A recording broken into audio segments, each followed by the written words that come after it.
Welcome to Makeshift Story Shorts, a bonus episode. Join us for a brief glimpse into a possible future as we present 325, Good Bot.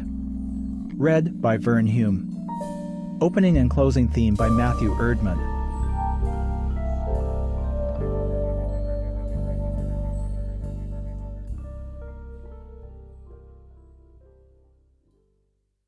Ryker's walker bumped against the door of his subsidized bachelor suite. Another notice was taped at eye level: mandatory evacuation, building unfit for habitation. Buses run every 10 minutes to the emergency cooling center. He crumpled it, dropping it onto the pile already gathering on the hall floor.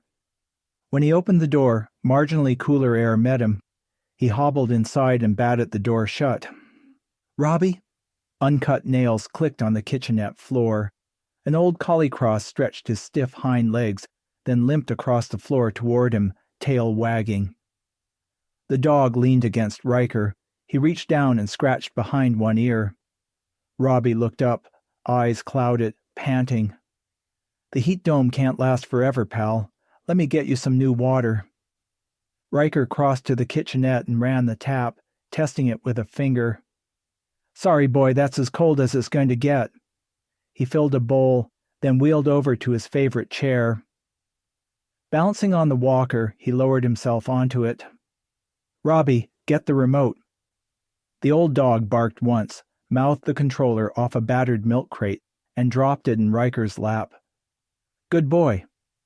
Panting, Robbie returned to the tiled kitchenette floor and flopped down. Ryker turned on the TV. The opening credits of an ancient movie rolled. A film-matted spaceship drifted among painted stars. Ryker's phone buzzed.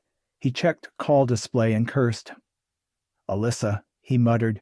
"Senior services probably tattled." The call went to voicemail. Ryker adjusted the fan beside his chair. It didn't do any good. He gave up fiddling with it and slumped back. On the screen, a rescue team was descending from the belly of the saucer-like spaceship, close-up of a handsome captain with close-cropped hair and a Roman nose. Ryker mouthed the captain's words, which felt like molasses in his mouth. The movie grew fuzzier. His vision narrowed. The ship's captain was talking to a robot. R something. Ryker couldn't recall the name. Why was it so hot? His eyes closed. Ryker rolled onto his side. His mouth was a desert. Above him the ceiling fan churned the thick air. Where? The answer danced just out of reach. He struggled to his elbows. Sweat trickled down his arms.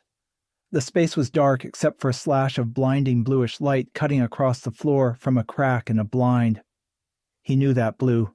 Not Earth, the fourth world. "Althea?" No answer. "Althea?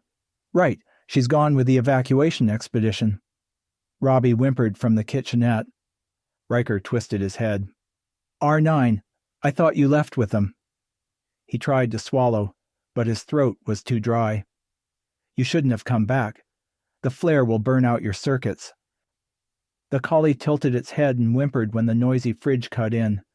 "I hear it, R9, the imbalance." The refrigerator shuddered.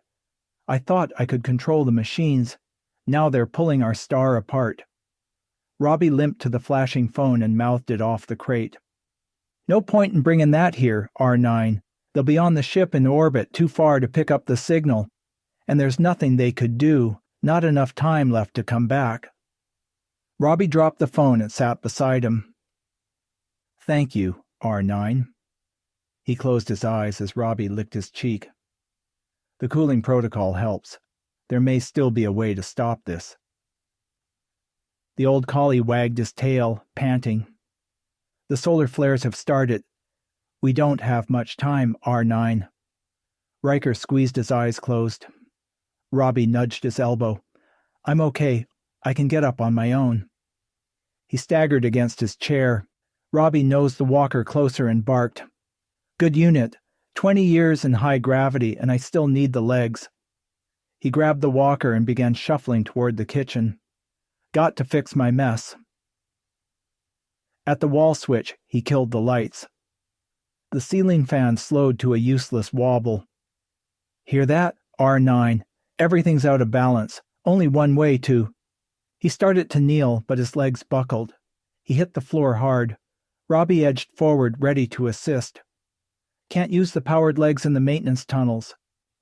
His knee slipped on a sheet of paper that had been shoved under the door. Ryker cursed, grabbed the offending thing, and squinted in the dim light. "Evacuate?" he growled. "To the ship?" His mind grasped at another word. "Shelter." For a second, the apartment returned.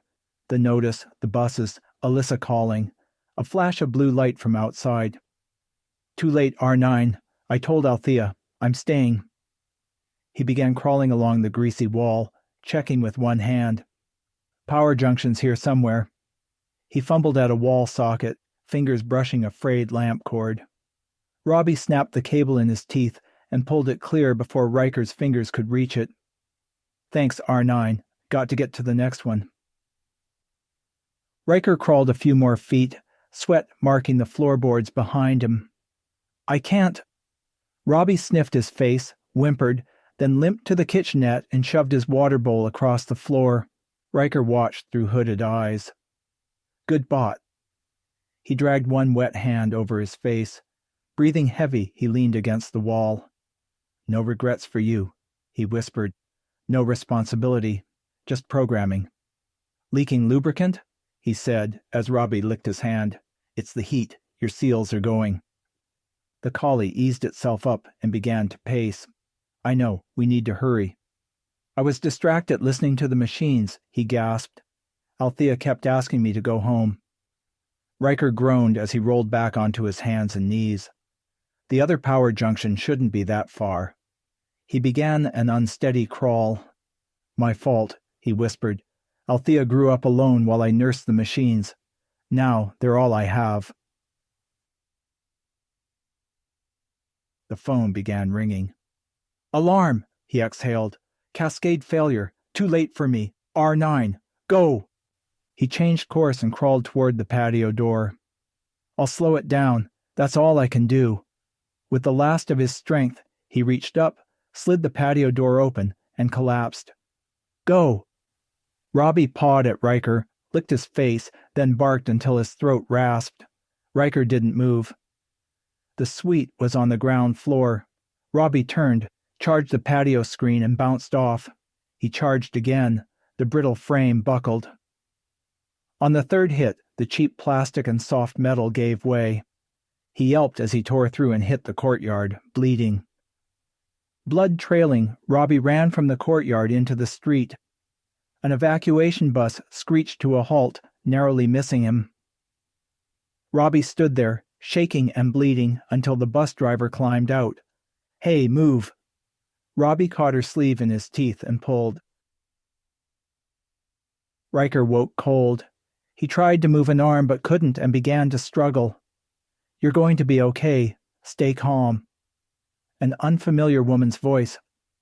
"Cooling blanket," she explained. "Your core temperature was too high." He opened his eyes. A woman in bright orange leaned over him. Environment suit, his mind supplied. Ryker squinted when she shone a penlight in his eyes. "He's responding," she said. "The captain sent you back?" His eyes searched her face. "Alyssa, is Alyssa on board?" "Still hallucinating," the woman said. "Severe dehydration. Let's move him. The place is an oven." "Where's R9? Did R9 make it?" "Your dog?" She glanced toward the torn screen. "You were lucky. He broke out and stopped an evac bus. This complex was supposed to be empty." Something brushed Ryker's hand. He turned his head. Robbie sat nearby, one side shaved and bandaged. No chrome, no polished plastic dome, no robot. They laid him on the gurney. The wheels rattled over cracked pavement. The ambulance doors opened. Cold air rushed out. The gurney slid in. The woman removed her face shield. "You're safe now." Another paramedic lifted Robbie in. The old dog gave one exhausted wag and sank onto the ambulance floor. Ryker reached down and brushed the collie's soft fur. "Real enough," Beyond the open doors, red and blue lights pulsed against the stars like warning beacons. "Good robot," he whispered. Robbie licked his fingers.